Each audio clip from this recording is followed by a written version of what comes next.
السلام علیکم wears, info with انم میں خوش آمدید۔ Please subscribe my channel, like and share. خواب شیشے کا قسط نمبر 17 حصہ نمبر 2۔ کبیر سے رابطہ نہ ہونا ان دنوں ملاحہ کے لیے زندگی اور موت کا مسئلہ بنا ہوا تھا۔ وہ مسلسل کال کر کر کے تھک گئی، مگر اس کے دونوں نمبر بند آ رہے تھے۔ آغا جان الگ غصے میں تھے۔ اس روز محرمہ کو گھر پہنچ جانے کے بعد وہ غائب ہوا تو کسی سے بھی کوئی رابطہ نہ کیا۔ آ جائے گا آغا جان، زر خرید تھوڑی ہے ہمارا جو بنا اجازت کہیں جا نہیں سکتا۔ ناشتے کے دوران آج آغا جان کو روکھے لہجے میں جواب دیتا موہت بہت عرصے کے بعد پھر سے واسطہ ہی پرانا موہت لگا جو یہاں آنے کے بعد شروع میں لگا کرتا تھا، اکھڑا اور بدتمیز۔ سب کے ساتھ آغا جان بھی متحیر ہوئے۔ زرخیر ہی سمجھو، برخودار کھنکھار کر خود کو پر اعتماد کرتے ہوئے آغا جان نے بہت زام سے کہا، ملاحہ کا دل کسی نے مٹھی میں بھینچ لیا، ناشتہ زہر لگ رہا تھا۔ یہ وہ دور نہیں ہے آغا جان جب انسانوں کو غلام بنا لیا جاتا تھا۔ کبیر اور اس کے والد صاحب آپ کی اور آپ کے خاندان کی جتنی خدمت بنا کسی صلے کے کر چکے ہیں، اس کے بدلے میں ان کا سارا قرض سود سمیت چکا۔ وہ شانے اچکا کر اس قدر طمانینت سے کہہ رہا تھا کہ آغا جان کو یقین نہ آیا یہ وہی موہت تھا جو پچھلے کئی ماہ سے ان کی ہاں میں ہاں ملا کر ان کا اعتماد جیت چکا تھا۔ تم ابھی بچے ہو میری جان، ان معاملات کو نہیں سمجھتے۔ انہوں نے بات ختم کر دی۔ تم ذرا اس کی فائل نکال کر بھیجو میرے پاس، میں دیکھتا ہوں اس کا کیا کرنا ہے۔ وہ فائل میں نے واپس کر دی آغا جان۔ وہ ناشتہ ختم کر کے اب نیپکن سے ہاتھ صاف کرتا پرسکون انداز میں ان کو دیکھ رہا تھا۔ آغا جان کو سابی جھٹکا لگا۔ سہیل افندی نے جتاتے انداز میں باپ کی طرف دیکھا، مگر وہ موہت کی طرف متوجہ تھے جو اب آفس جانے کے لیے اٹھ چکا تھا۔ سبھی کو موہت کی خود سری اچھی طرح محسوس ہو رہی تھی۔ تم نے مجھ سے پوچھے بغیر یہ فیصلہ کیسے کیا موہت؟ آغا جان بمشکل غصہ دبا پائے تھے۔ بزنس چلا رہا ہوں آغا جان، اور ایک بزنس مین کو اپنے فیصلے خود کرنے کی عادت ہوتی ہے۔ اب میں ہر کم آپ سے پوچھ کر تو نہیں کروں گا نا؟ وہ زیر لب مسکرا رہا تھا، مگر آغا جان اور ان کے بیٹوں کو بہت کچھ کھٹکا، لیکن شاید اب بہت دیر ہو چکی تھی۔ شاید وہ آفس کے لیے نکل گیا۔ سمرا کی موجودگی کے باعث میز پر خاموشی تھی، لیکن ہر ایک کے دل میں اندر ہی اندر غبار بھر رہا تھا۔ آغا جان کے دماغ میں مسلسل بے چینی کی صورتحال بڑھ گئی۔ وہ دروازہ کھٹکھٹا کر محرمہ کے کمرے میں داخل ہوئی تو وہ کمبل میں منہ چھپائے لیٹی رہی۔ آپی، ملاحہ نے آہستہ سے پکارا تو اس نے قدرے توقف کے بعد چہرے پر سے کمبل اتارا۔ طبیعت تو ٹھیک ہے؟ ناشتے کے لیے بھی نہیں آئی؟ اس کا سرخ چہرہ دیکھ کر ملاحہ نے تشویش سے پوچھا تو وہ تکیے سے ٹیک لگا کر بیٹھ گئی۔ ٹھیک ہوں، بس ایسے ہی، وہ بمشکل مسکرائی، ورنہ کل سے تو جیسے دل ہی مردہ ہو رہا تھا۔ حالات نے ایک دم سے ایسی کروٹ بدلی کہ وہ چکرا کر رہ گئی۔ نمیر کی کہانی اپنی جگہ، مگر سمرا کے انکشافات نے تو اس کی روح کو جھنجھوڑ ڈالا تھا۔ اسے کل سے سمجھ نہیں آ رہی تھی کہ اسے اپنے گھر والوں سے نفرت کرنی چاہیے یا سمرا اور نمیر کی فیملی سے ہمدردی۔ ملاحہ صورتوں کی یہ علاق کھول کر پڑتی زرنگار کو دیکھنے لگی۔ ہلکے آسمانی رنگ کی گلابی کڑھائی والی شال اوڑھے وہ پرسکون سی تھی، جیسے دنیا سے کوئی غرض ہی نہ ہو۔ کوئی مسئلہ ہے کیا ملاحہ؟ وہ بہن کی خاموشی اور سکون میں چھپا اضطراب واضح طور پر پہچان گئی تھی۔ ملاحہ نے بلا وجہ انگلیاں جھٹکتائی۔ ہاں آپی، لیکن سمجھ نہیں آ رہی کہ کہاں سے شروع کروں اپنی پریشانی۔ وہ یک لخت یہ سمرتا نظر آنے لگی۔ مہرمان بے ساختہ ٹیک چھوڑ کر مستد ہو بیٹھی۔ کیا ہوا ہے مجھے بتاؤ؟ وہ میرا ایک پرپوزل آ رہا ہے آج، وہ الجھی ہوئی سی بولی۔ ہاں، امی نے بتایا تھا مجھے۔ آپی بس تم امی کو منع کر دو، میں شادی نہیں کرنا چاہتی۔ ملاحہ نظر جھکا کر بولی تو محرمہ مسکرا دی۔ شادی نہیں کرنا چاہتی یا یہاں شادی نہیں کرنا چاہتی؟ ملاحہ دک سے رہ گئی، فوراً سر اٹھا کر اسے دیکھا۔ محرمہ کو مسکراتا دیکھ کر اس کا تھوڑا سا حوصلہ بلند ہوا۔ جو بھی سمجھ لے، سیدھی بات بتاؤ ملی، اگر کہیں اور ارادہ ہے تو اسے کہو پرپوزل بھیجے، پھر ہم دیکھ لیں گے۔ امی نے بھی یہی کہا ہے، لیکن میرا اس سے رابطہ ہی نہیں ہو پا رہا۔ اس نے بات کے اختتام پر لب کاٹا۔ محرمہ کھٹک سی گئی۔ دھوکہ تو نہیں دے دیا تمہیں عین وقت پر رابطہ ختم کر کے؟ نہیں آپی، وہ ایسا بالکل بھی نہیں ہے، بس تم موہت بھائی کو سمجھا دو، یہ پرپوزل انہی کے توسط سے آیا ہے۔ ملاحہ نے تکن سے کہتے ہوئے اسے التجا کی تھی تو وہ اچھل ہی پڑی۔ موہت لایا ہے پرپوزل؟ امی ابو کو پتا ہے اس بات کا؟ کیا؟ ملاحہ سمجھی نہیں۔ یہی کہ یہ پرپوزل موہت لایا ہے۔ محرمہ اپنی ساری پریشانی اور ٹینشن بھول کر کمبل ہٹا کر پھرتی سے چپلیں پہن رہی تھی۔ ہاں، انہوں نے ہی تو بتایا ہے کہ آج وہ لوگ آ رہے ہیں۔ امی بھی کمال کرتی ہیں، اور آغا جان کی ذہانت کہاں چلی گئی ہے؟ ایک بندہ جو عمر کے 14 سال باہر گزار کر حال ہی میں یہاں آیا ہے، وہ یہاں آتے ہی اس کے ایسے اچھے تعلقات اور جان پہچان ہو گئی کہ اس نے رشتے ہی کروانے شروع کر دیے۔ وہ تیز لہجے میں بولی تو ملاحہ خائف سے ہو کر اٹھ کھڑی ہوئی۔ اب جا کہاں رہی ہو آپی؟ آغا جان کے پاس جاؤں گی اور ان سے پوچھوں گی کہ انہوں نے ساری اختیارات موحد افندی کے سپرد کیوں کر دیے ہیں۔ وہ تلخی سے بولی اور ملاحہ کی آواز کو نظر انداز کرتی تیز قدموں سے چلتی آغا جان کے کمرے کی طرف بڑھ گئی۔ ملاحہ دک دک کرتا دل تھام کر وہیں ڈیسی گئی۔ آغا جان خود بھی موحد کی طرف سے پریشان تھے۔ ایسے میں محرمہ کا اعتراض، آپ لوگوں سے زیادہ کسی کو کیا جانتا ہوگا وہ آغا جان؟ محرمہ خاصی تھی، تنفس تیز اور پرشکن پیشانی۔ خیر، اتنا بڑا بزنس دنوں میں سنبھال چکا ہے، کافی زیادہ لوگوں کو اچھی طرح جان چکا ہے۔ اس ایک سال میں انہوں نے صبح والی ناراضی کے باوجود لاڈلے پوتے کی سائیڈ لی تو محرمہ ساکت رہ گئی۔ ایک لمحے کو تو دل چاہا کہ سمرہ اور موحد افندی کی اصلیت ابھی کے ابھی آغا جان کو بتا دے، اور یہ بھی کہ یہ بزنس پتہ نہیں ان کو واپس ملنے بھی والا تھا یا نہیں۔ ملاحہ سے تو پوچھ لیجئے آغا جان، محرمہ نے ذہن سے سب کچھ جھٹکے ہوئے دبے لہجوں میں کہا تو وہ زور سے چونکے، پھر دفتن ان کی آنکھوں میں غیظ اتر آیا۔ بس ہاتھ اٹھا کر وہ گرجے۔ محرمہ جو دل مضبوط کیے وہاں تک پہنچی تھی، تھرا گئی۔ تمہاری مرتبہ سب تجربے کر کے دیکھ لیے ہیں ہم نے، جب قسمت کا لکھا ہی ہونا ہوتا ہے تو پھر ماں باپ کا کہا کیوں نہ مانا جائے، وہ تب کر کہہ رہے تھے۔ لیکن آغا جان ہمیں تو بچوں کی خوشی دیکھنی چاہیے، محرمہ نے ہمت کر کے کہہ ہی دیا۔ اگر اس کا کہیں اور ارادہ ہے بھی تو اسے صاف لفظوں میں بتا دو کہ اب کی بار ایک ہی بار فیصلہ ہوگا اور وہ آغا ذوالفقار کا فیصلہ ہوگا۔ وہ تنفر سے بولے تو محرمہ اندر سے کھول کر رہ گئی۔ بہت سے اچھا اور کوئی نہیں سوچ سکتا تم سب کے لیے، اس لیے چپ کر کے موقع کا انتظار کرو۔ اور مجھے تو سمجھ نہیں آتی کہ تمہارے ماں باپ کو کوئی اعتراض نہیں ہوا، مگر تم ہمیشہ کی طرح زبان لڑانے چلی آئی ہو۔ ابھی تک تم نے نصیحت نہیں پکڑی؟ وہ اسے جھاڑ رہے تھے، لہجہ تفہیم آمیز تھا۔ محرمہ نے اپنے کان تپتے محسوس کیے تو بات کہیں کی کہیں نکلنے لگی۔ جو کچھ میرے ساتھ ہوا اس میں میرا کوئی قصور نہیں تھا آغا جان، بڑوں کا بویا مجھے کاٹنا پڑا ہے بس۔ آپ لوگ تب وقار چچا کی فیملی کو قبول کر لیتے تو آج وہ ہمارے لیے بدنما داغ نہ بنتا۔ مجھ سے تو اس نے آپ لوگوں کے کیے کا بدلہ لیا ہے۔ بکواس بند کرو مہر اور دفع ہو جاؤ یہاں سے۔ وہ تلملا اٹھے۔ بھلا کسی کی اتنی ہمت ہوئی تھی آج تک کہ انہیں آئینہ دکھانے کی کوشش کرے، اور کل کی بچی کی اتنی ہمت کہ آئینہ لا کر ان کے سامنے ہی رکھ دیا۔ گلا تو مجھے امی سے بھی بہت ہے آغا جان، انہوں نے جتنا زہر 14 سال پہلے اس بچے کے دل میں بھر دیا تھا آج وہی زہر اگل رہا ہے، تو اس سے کیا گلا؟ اور آج مجھے اپنی زندگی کی بربادی شکوہ اس سے نہیں آپ سب سے ہے۔ وہ اپنے نفع نقصان کا خیال کیے بنا پٹ پڑی تھی۔ آغا جان کا چہرہ خطرناک حد تک لال ہو گیا تھا۔ ان کی اونچی آوازیں سن کر تائی جان پشم پشتم ان کے کمرے میں چلی آئی اور وہاں محرمہ کو آغا جان کے روبرو دیکھ کر ششت رہ گئی۔ محرمہ کے انداز سے ہٹیلا پن جھلک رہا تھا، انہیں معاملے کی سنگینی کا لمحہ بھر میں ہی اندازہ ہو گیا۔ اسے لے جاؤ یہاں سے صدیقہ اور اس کے دماغ کا علاج کرواؤ جا کر۔ آج وہ بھلا اسے بے قصور لگ رہا ہے، کل کو اس کے ساتھ رخصتی بھی مانگے گی، اور انداز اس قدر تحقیر سے بڑا ہوا تھا کہ المان الحفیظ۔ محرمہ کا دل جیسے کسی نے مٹھی میں جکڑ لیا۔ بس کر دیں آغا جان خدا کے لیے۔ خود پر قابو پاتے ہوئے بھی وہ سسکی روک نہ پائی تو ان کے آگے ہاتھ جوڑ دیے۔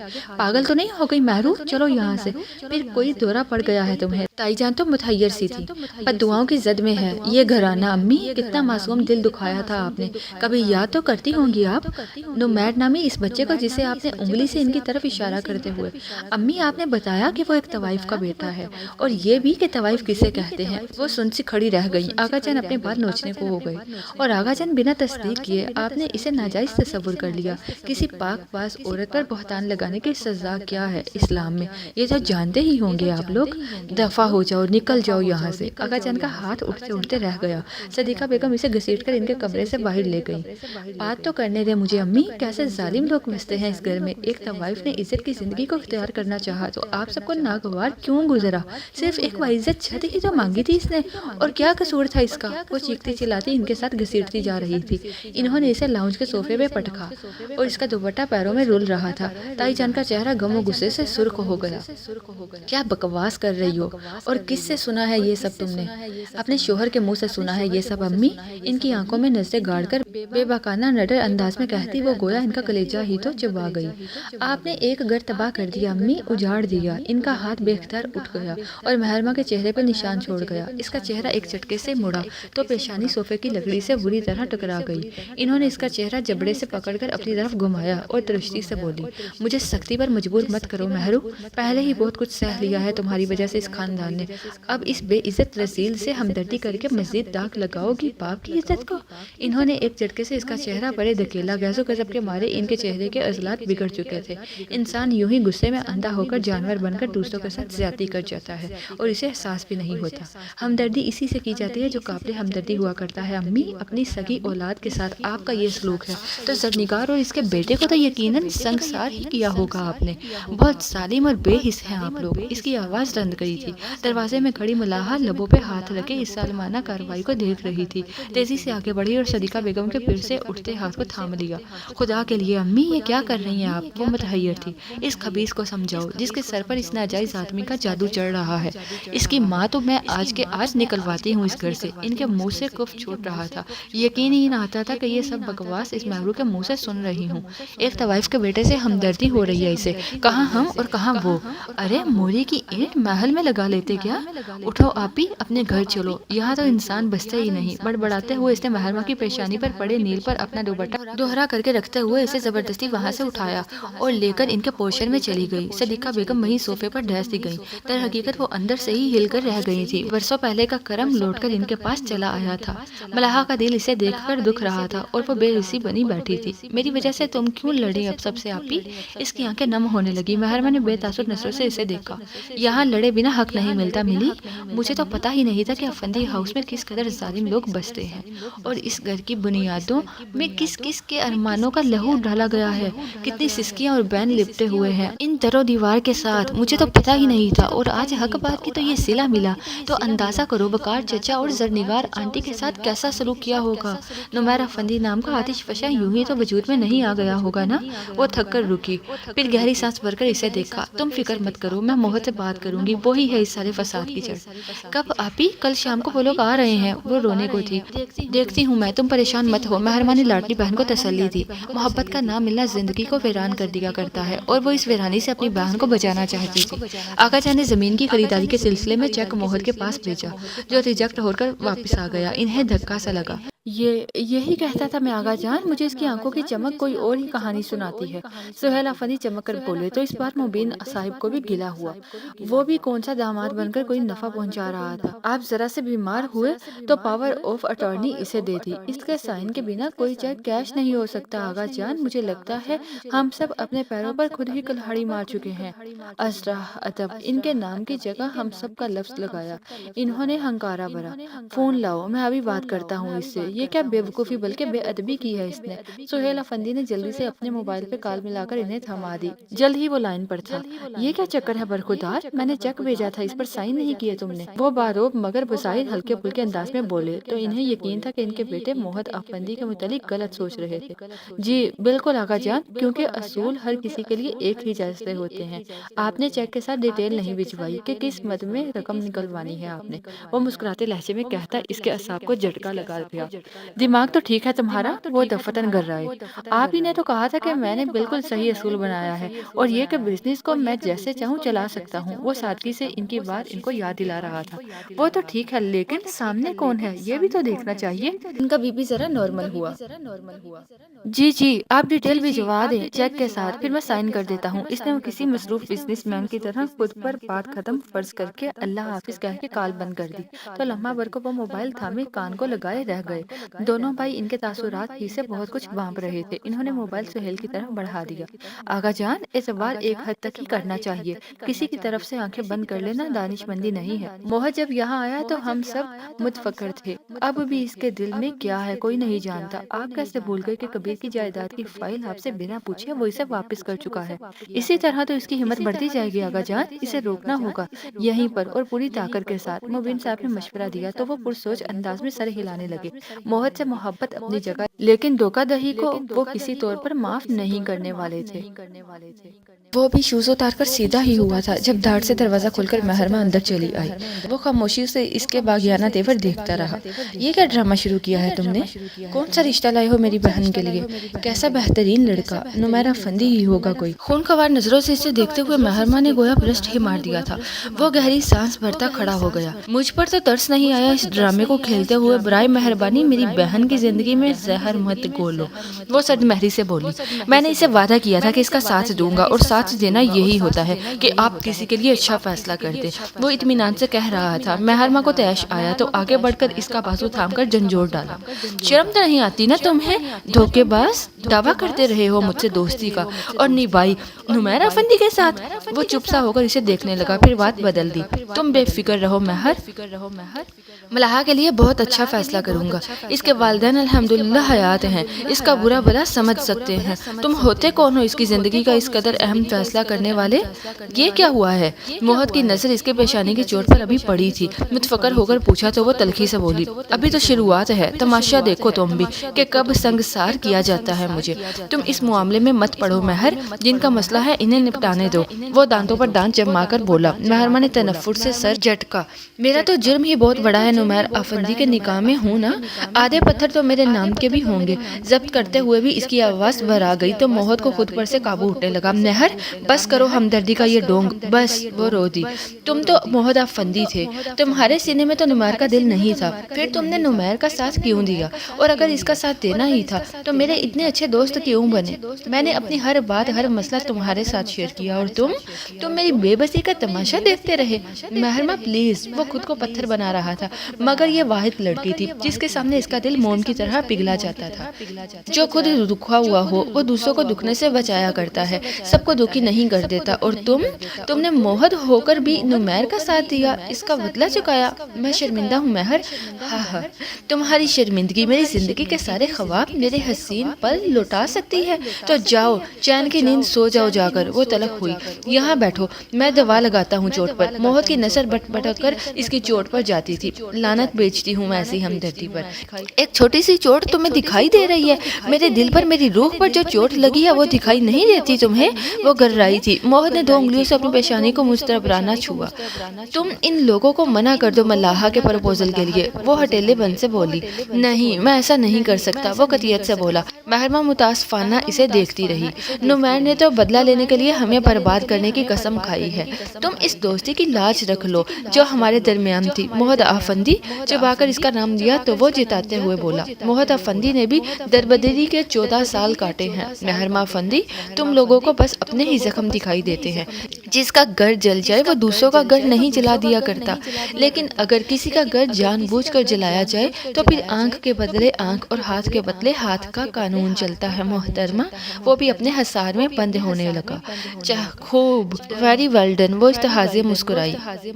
اچھی طرح کھل رہے ہو تم. جائیداد پر تو ویسے ہی قبضہ کر چکے ہو, اب بتاؤ گھر سے کب نکال رہے ہو سب کو؟ Shut up. وہ بھڑکا.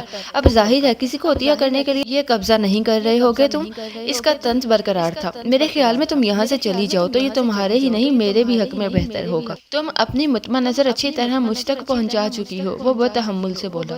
سچ کا سامنا کرنا ہمیشہ مشکل ہوا کرتا ہے نا. مجھے دیکھو, برباد ہو کر بھی جی رہی ہوں, اپنا مقدمہ خود لڑ رہی ہوں, کسی اور کی زندگی تباہ نہیں کر رہی. مہرماں کا لہجہ کڑوا تھا. یہ سب باتیں بے فائدہ ہے مہرماں, میں وہی کروں گا جو میرا دل چاہے گا. وہ اطمینان کا مظاہرہ کر رہا تھا. دل کی اتل پتل کو چہرے پہ لانا خود کو بے مول کرنے کے مترادف تھا. سو اس بیوقوف لڑکی سے مزید ہمدردی اب تھی. تو پھر تم بھی دیکھنا, میں بھی وہی کروں گی جو میرا دل چاہے گا. Okay, as you wish. دروازہ ادھر سے باہر جانے کے لیے تحمل سے کہہ کر موہت نے مودبانہ عرض کیا تو وہ دانت پیسی واپس پلٹی جاتے ہوئے دھڑام سے دروازہ بند بھی کیا. تو وہ متاسفانہ سانس بھر کر رہ گیا. مگر اتنا تو وہ مہرماں افندی کو جانتا ہی تھا, کل سے کسی کو کچھ نہ بتانے والی کبھی بھی کسی کو کچھ نہیں بتانے والی تھی. آپ مجھ سے وعدہ کر چکی ہیں کہ دوسرے پرپوزل پر بھی غور کریں گی. ملاحہ نے ہمت کر کے تائی جان کو یاد کروایا اور اچھی طرح کبیر کی گمشدگی سے واقف تھی. تمانیت سے بولی. ہاں ٹھیک ہے, ان لوگوں کے سامنے تمیز اور سلیقے سے جاؤ, پھر دوسرا پروپوزل بھی دیکھ لیں گے. انہوں نے اسے پچکارا تو ملاحہ کے دل میں ٹھنڈک سی اتر گئی. شام کو وہ لوگ ملاحہ کو دیکھنے آ رہے تھے. موہت سے تو وہ اچھی طرح خفا تھی. وہ دوپہر کو ہی آفس سے آ گیا تو ملاحہ اسے دیکھ کر کترا کر اپنے کمرے کی طرف بڑھی. ادھر آؤ, وہ سنجیدگی سے کہتا لاؤنج کی طرف بڑھا تو ناچار ملاحہ کو اس کی تقلید کرنا پڑی. وہ خفا سے اس کے سامنے والے صوفے پر بیٹھ گئی. اس کا پھولا ہوا چہرہ دیکھ کر موہت بے ساختہ مسکرا دیا. تیاری ہو گئی ساری؟ ہاں ہو گئی. قربانی ہے نا آج میری؟ وہ چٹک کر بولی. اللہ نہ کرے, تم کیا سمجھتی ہو, بھائی بہنوں کے لیے غلط سوچتے ہیں کیا؟ وہ سنجیدہ تھا. جب بھائیوں کو بہنوں کے دل کی خبر ہی نہ ہو تو وہ کیا صحیح کر سکتے ہیں بھلا؟ وہ بحث پر اتری. ہو سکتا ہے اس سے بھی زیادہ اچھا سوچا ہو.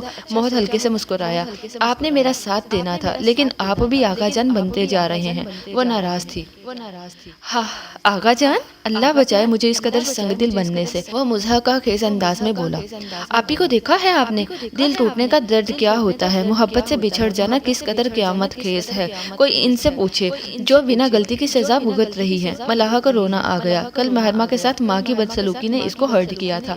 بہت مستربرانہ اٹھ کھڑا ہوا۔ تمہارے ساتھ کچھ غلط نہیں ہوگا ملاحہ، میرا یقین کرو، اگر تم اس پرپوزل سے مطمئن نہ ہوئی تو صاف انکار کر دینا۔ ملاحہ نے ذرا سی پلکیں اٹھا کر اسے دیکھا اور بہت ہمت مجتمع کرتے ہوئے بڑا سرسری لہجہ بنا کر پوچھ ہی لیا، کبیر کہاں گیا ہے؟ ڈونٹ نو، موہر نے شانے اچکائے، میں نے آغا جان کے پاس اس کی زمینوں کے رہن رکھے کا کاغذات واپس کر دیے تھے، گھر بھی یہیں کہیں لے لیا ہے اس نے، ہو سکتا ہے اب اس کی بہنیں اس کی شادی کی تیاریاں کر رہی ہوں۔ وہ اپنی دھن میں مگن بتا رہا تھا۔ ملاحہ کا دل مٹھی میں آ گیا۔ خیر اتنا احسان فراموش تو نہیں لگتا کہ اپنی شادی کی خبر بھی نہ دیتا آغا جان کو، ملاحہ نے بدوقت مسکرا کر کہا۔ تو وہ تنزیہ بولا، آغا جان نے کون سا پھول کھلا رکھے ہیں اس کی زندگی میں؟ وہ قدرے توقف سے انکشاف کیا۔ اور تمہیں پتا ہے ایک بار آغا جان کی اسٹڈی میں کوئی آدمی گھس گیا تھا، لیکن اس نے کچھ چرایا نہیں، صرف تلاشی لی تھی۔ وہ رکا جیسے ملاحہ کو یاد کرنے کا وقت دیا ہو۔ ہاں یاد ہے مجھے اچھی طرح، کسی کو بھی نہیں پتا چلا اس آدمی کا۔ ملاحہ نے ناسمجھی سے اس کی طرف دیکھا۔ اس بات کو یاد دلانے کا بھلا یہ کیا وقت تھا؟ مگر مجھے پتا چل گیا تھا جب وہ میرے آفس میں گھسا تھا۔ محمد مسکرایا۔ ملاحہ بے تحاشا چونکی، بے یقینی سے اسے دیکھا تو اس نے اس بات میں سر ہلایا اور ڈرامائی انداز میں بولی، دونوں مرتبہ وہ کبیر تھا ملاحہ؟ جھوٹ، ملاحہ جذباتی ہو کر اونچی آواز میں بولی۔ اسے کیا ضرورت تھی تلاشیاں لینے کی؟ وہ موہر کی الزام تراشی پر ناراض تھی۔ وہ یہی کاغذات ڈھونڈ رہا تھا، جس روز اپنی پراپرٹی کے پیپرز اسے ملتے وہ یہاں سے چلا جاتا۔ ملاحہ اس کی انکشاف پر دم بخود رہ گئی۔ وہ اطمینان سے گویا ہوا، اور میں نے اسے وہ پیپرز لوٹا دیے۔ آغا جان کے ظلم کا شکار کوئی بندہ تو سکون کی زندگی گزارے نا۔ ملاحہ کی تو جیسے قوت گویائی ہی کھو گئی۔ چند لمحے اس کی طرف سے جواب کا انتظار کرنے کے بعد وہ اٹھ کھڑا ہوا۔ اوکے، بیسٹ آف لک۔ وہ چلا گیا، لیکن ملاحہ کا دل پریشانی کے گہرے سمندر میں غوطہ زن تھا۔ وہ تائی جان کا سوٹ درزی سے لے کر نکلی تو شام ہونے والی تھی۔ ملاحہ کو اس کے ساتھ ہی آنا تھا، لیکن تائی جان نہیں مانی۔ مہمان کسی بھی وقت آ سکتے تھے اور ایسے میں ملاحہ کا گھر پر ہونا بہت ضروری تھا۔ محرمہ تو کسی سے ملنا بھی نہیں چاہتی تھی، اس لیے دانستہ بازار چلی آئی۔ بلا وجہ اپنے 2 سوٹ اور 1 چپل خریدی۔ تائی جان کا سوٹ بھی درزی سے لے لیا اور اب ونڈو شاپنگ کر رہی تھی۔ اور اب کتنی ہی دیر سے اسے محسوس ہو رہا تھا کہ اس کے بائیں طرف بلو جینز والا شخص مسلسل اس کے ساتھ چل رہا تھا، یعنی ہر دکان پر یہ 2 ٹانگیں ساتھ دکھائی دے رہی تھی۔ اس نے اب کی بار اس نے پلٹتے ہوئے اچٹتی نظر اس شخص پر ڈالی تو ناگواری سی اس کی رگوں میں دوڑ گئی۔ اس کے انداز میں ناگواری دیکھنے کے باوجود وہ دل فریب انداز میں مسکرا دیا۔ نمیر وقار افندی، نام تو جانتی ہی ہو تم۔ محرمہ کو تپ چڑھی، وہ اسے اگنور کرتی اگلی دکان کی طرف بڑھی تھی۔ کیا ہوا؟ پیسے نہیں ہے شاپنگ کریے، چیزیں دیکھ دیکھ کر گزری جا رہی ہو۔ وہ جلدی سے اس کا ہم قدم ہوا۔ تم جاؤ یہاں سے، میرا دماغ اتنا خراب مت کرنا کہ میں شور مچا کر مار پڑوا دوں لوگوں سے۔ محرمہ کڑوے لہجے میں بولی تو وہ جیسے محفوظ ہو کر ہنسا۔ بے فکر رہو، میں نکاح نامہ جیب میں رکھ کر لایا ہوں۔ وہ جیب تھپتھپا کر بولا تو محرمہ سنجیدہ ہو گئی۔ وہ نکاح نامہ میرے حوالے کر دو نمیر، کورٹ میں ثبوت پیش کر کے خلا لینے میں آسانی ہو جائے گی میرے لیے۔ خلا طلاق کچھ بھی نہیں مسز نمیر افندی، تمہیں جتنا تنگ کرنا تھا کر لیا، اب بس اور نہیں۔ افسوس، اب میں تمہاری شکل بھی دیکھنا پسند نہیں کرتی۔ اچھا، پہلے تو بہت اشتیاق تھا تمہیں نمیر سے ملنے اور اسے دیکھنے کا، ملنے اور تھپڑ مارنے کا۔ محرمہ نے تلخی سے تصحیح کی۔ تو اس روز ریسٹورنٹ میں ملی تھی، مار لیتی تھپڑ، اب یہاں بھیڑ میں تو اجازت نہیں دے سکتا۔ بھائی لوگوں کو تو یوں بھی موقع چاہیے ہوتا ہے اپنی ایفیشینسی، ہوشیاری دکھانے کا۔ وہ اس کے ساتھ چلتا اسی کے انداز میں دکانوں کے ڈسپلے میں رکھی چیزوں کو دیکھتا جواب دے رہا تھا۔ اب تم جاتے ہو یا میں اپنی مدد کے لیے کسی پولیس والے کو بلواؤں؟ وہ سختی سے بولی۔ شوہر ہوں تمہارا، وہ کہنے لگا تھا۔ شٹ اپ، اس رشتے کا حوالہ دینے کے قابل نہیں ہو تم، وہ خفیف سا ہوا۔ تو بتاؤ کیا کروں؟ شام کو آغا جان کے سامنے پیش ہو کر باضابطہ رخصتی مانگ لو تمہاری، وہ چیلنج انداز میں بولا۔ کوئی تماشا مت لگانا نمیر، مجھے تم سے کوئی ہمدردی نہیں، مگر ایک انسانی جان کو جاتے نہیں دیکھ سکتی۔ وہ اسے ٹوک گئی۔ نمیر بے ساختہ ہنسا۔ کیا انسانی دوست طبیعت پائی ہے تم نے، واہ! وہ متاثر ہوا۔ محرمہ اسے نظر انداز کیے اب ادھر ادھر نظر دوڑاتی رکشہ ڈھونڈ رہی تھی۔ میں ڈراپ کر دیتا ہوں، تمہاری میری منزل الگ تو نہیں؟ وہ آفر کر رہا تھا۔ بھول ہے تمہاری نمیر افندی، تم میری منزل کا راستہ بھی نہیں ہو۔ اس کی آنکھیں نم ہونے لگی تھی۔ پتہ نہیں یہ شخص اب اس سے کیا چاہتا تھا۔ زندگی برباد کرنے کے بعد بھی سکون نہیں تھا اسے۔ وہ رکشہ رکتے ہی ہی اندر بیٹھ گئی۔ وہ جھک کر ڈرائیور کو کرایہ ادا کرتے ہوئے گھر کا ایڈریس بتا رہا تھا۔ رکشہ چلا تو اس نے ایک اچڑتی مگر گہری نگاہ مہرمہ پر ڈالی۔ اس نے چہرہ نقاب نے رکھا تھا۔ نظر لمحہ بھر کو نمیر افندی کی نگاہ سے ٹکرائی اور رکشہ تیزی سے آگے بڑھ گیا۔ نمیر نے دھواں اڑاتے رکشے کو کچھ دیر دیکھا، پھر وہ پینٹ کی جیبوں میں ہاتھ پھنسائے فٹ پاتھ پر سر جھکائے چلنے لگا۔ سبھی درد چن میرے جسم سے کسی اسم سے، میرا انگ انگ بحال کر میرے چارہ گر، یہ بدن کے عارضی گاؤں ہیں انہیں چھوڑ دے، میرے زخم دل کا خیال کر میرے چارہ گر۔ اس کے ہونٹوں پر پھیکی سی مسکراہٹ تھی اور ذہن الجھن زدہ۔ ملاحہ کو پورا یقین تھا کہ آنے والے ضروری نہیں کہ گھر والوں کو پسند آ جائیں، مگر جب وہ لوگ آئے تو جہاں تائی جان انگشت بد نہ ہوئی وہیں سائرہ چچی کے سینے پر سانپ لوٹ گئے۔ مہرمہ تنے ہوئے تاثرات لیے شنیل کے فیروزی اور مہرون پرنٹڈ سوٹ میں ملبوس خوبصورت مگر بہت سرد سی لگ رہی تھی۔ اس کی ناراضی کے لیے اتنا ہی کافی تھا کہ یہ رشتہ ملاحہ کی مرضی کے خلاف آیا تھا اور محمد افندی کے توصف سے آیا تھا۔ ملاحہ کمرے سے نکلنے کو تیار نہ تھی۔ ان لوگوں کی گاڑی آ کر پورچ میں رکی اور لڑکے کی بہنیں اور دو ملازمائیں اتری۔ ملازماؤں کے ہاتھوں میں خوبصورت ریشمی کپڑوں سے ڈھکے شگن کے تھال تھے۔ ناراض ہونے کے باوجود باقی سب کی طرح مہرو بھی ان کے ادب آداب سے بہت متاثر ہوئی۔ مہمانوں کو ڈرائنگ روم میں بٹھایا گیا۔ تائی جان ان سے تحائف کے تکلف کی بات کر رہی تھی جب مہرمہ ملاحہ کو لے کر اندر داخل ہوئی۔ یہ تو صرف شگن ہے اور ہمارے گھرانے کی روایت آنٹی، ورنہ ہماری ہونے والی بھابھی تو سونے میں تولنے کے قابل ہیں ماشاءاللہ۔